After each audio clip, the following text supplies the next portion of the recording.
I have three questions. Three questions. Listen carefully to the three questions. I am reading from the phone that you see right there. Can God be God without the Holy Spirit? That's question one. Can the Holy Spirit be God? Is question two. Is God the Holy Spirit? Is question three. And according to Chat GPT, your questions delve into the theological doctrine of the Trinity, which is a core concept in Christian theology.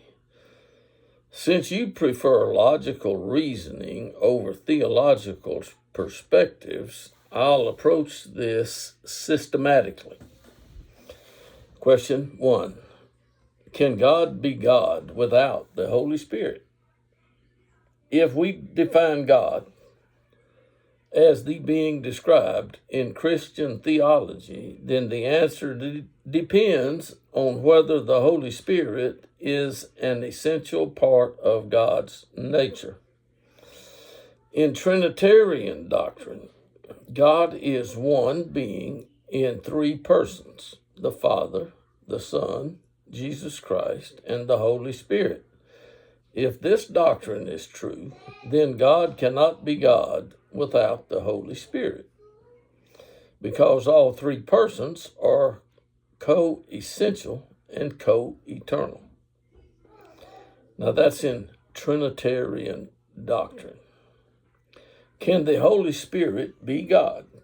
If we accept the premise of the Trinity, then yes, the Holy Spirit is fully God, just as the Father and the Son are fully God.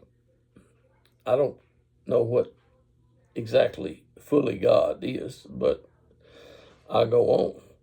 However, if we are to view God as a singular entity without distinction of persons, as in non-Trinitarian monotheistic perspectives, then the Holy Spirit would not be a separate entity that is God, but rather an aspect or expression of God's power or presence. Is God the Holy Spirit? If God refers to the entire divine essence, what is a divine essence anyway? But that's what I see here. Ultimately, however, if we mean, is the Holy Spirit fully divine, then the Trinitarian view would affirm this. Is God the Holy Spirit? If God refers to the entire divine essence, then God is not solely the Holy Spirit. God is also the Father and the Son. However, if we mean, is the Holy Spirit fully divine, then the Trinitarian view would affirm this. Ultimately, whether these statements are true depends on the theological framework one adopts. If you're examining this purely from a logical perspective, the key issue is whether one accepts the axioms of the Trinity.